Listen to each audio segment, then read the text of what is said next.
প্রিয় দর্শক, এই মুহূর্তে আমি দাঁড়িয়ে আছি ব্রাহ্মণবাড়িয়া জেলার বিজয়নগর উপজেলার চর ইসলামপুর ইউনিয়নে। মানুষের মৌলিক চাহিদার মধ্যে অন্যতম চাহিদা হচ্ছে স্বাস্থ্যসেবা। এই স্বাস্থ্যসেবা নির্বিঘ্নে গ্রাম অঞ্চলে পৌঁছে দেওয়ার লক্ষ্যে 2006 সালে নির্মিত করা হয় চর ইসলামপুর ইউনিয়ন স্বাস্থ্য ও পরিবার কল্যাণ কেন্দ্র।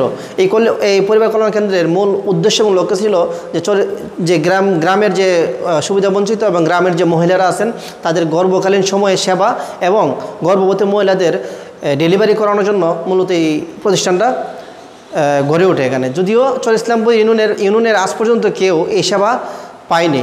তার মূল একটি কারণ হচ্ছে চর ইসলামপুর ইউনিয়ন এই যে স্বাস্থ্যকেন্দ্র যেটা আছে, এখানে একজন পরিবার পরিকল্পনা পরিদর্শিকা অর্থাৎ FWV নামে যে একটা পদ পদবি আছে আমাদের, এই পদ পদবিতে আজ পর্যন্ত এই কেন্দ্রে কাউকে নিয়োগ দেওয়া হয় না। যার ফলে এই ভবন নির্মাণের যে একটা লক্ষ্য এবং উদ্দেশ্য ছিল এ থেকে কিন্তু বঞ্চিত হয়েছে চর ইসলামপুর ইউনিয়নবাসী। এখানে একজন ভিজিটর যিনি প্রতি সপ্তাহে 7 দিন এবং এক দিনের 24 ঘন্টা এখানে থেকে বসুন্ধরা টিস্যু অশুদ্ধতার বিরুদ্ধে এক বিন্দুও ছাড় নয়।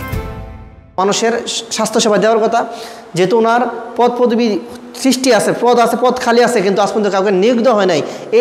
এই যে ভবনটি 2006 সালে কিন্তু নির্মাণ করা হয়েছে, তারপর থেকে আজ পর্যন্ত কাউকে নিয়োগ দেওয়া হয় নাই। কিন্তু উনি যে এখানে বিল্ডিং বানানোর সময় যখন ওদেরকে একজন ভিজিটর আসবে, এই পরিকল্পনায় যখন তাদের একটা কোয়ার্টার ব্যবস্থা ছিল এখানে, আমি যদি আপনাদেরকে একটু দেখানোর চেষ্টা করি যে এই যে ভবনটি কি পরিমাণ জরাজীর্ণ অবস্থায় আছে, আপনারা একটু দেখলে বুঝতে পারবেন যে আসলে এখানে কোনো মানুষ বসবাসের যোগ্য কি না।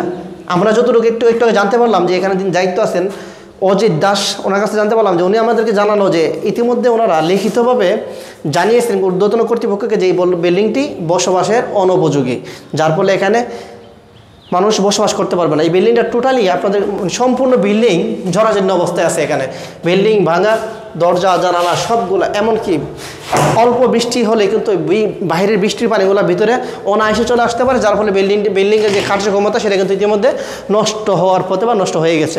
আমি আপনাদেরকে একটু দেখাই যে দেখেন এই যে বিল্ডিংয়ের যে অবস্থা, এটা কিন্তু একজন ভিজিটর যিনি এখানে থাকার কথা সপ্তাহে 7 দিন এবং 24 ঘন্টা এখানে থেকে নির্বিচ্ছিন্ন সেবা দেওয়ার কথা মানুষকে স্বাস্থ্যসেবা, তারই কিন্তু রুম এটা। আপনারা দেখলে বুঝতে পারতেছেন যে এখানে আজ পর্যন্ত কেউ বসবাস করে নাই। বিল্ডিং নির্মিত হয়েছিল যার জন্য তার নিয়োগ দেওয়া হয় নাই, অথচ বিল্ডিং বানানো হলো, কোয়ার্টার করা হলো, সব কিছু করা হলো, কিন্তু আজ পর্যন্ত এই ভিজিটরের মুখ চর ইসলামপুর ইউনিয়ন মানুষ দেখে নাই। এই যে অবস্থা এখানে। যেহেতু আমি পুরুষ, সেহেতু আমার কোনো ডেলিভারি করার সুযোগ নাই, কিছু আছে কি বাধা বিপত্তি আছে, ডেলিভারির সুযোগ নেই আজ পর্যন্ত। যেহেতু পুস্টিং নাই ডেলিভারি, ভিজিটে যেহেতু পুস্টিং নাই, সেহেতু এখানে কোনো আজ পর্যন্ত কোনো ডেলিভারি হয় নাই। মাস ধরে ওষুধ পাইতাছি না, আয়া ফিরা যায় হসপিটালতে।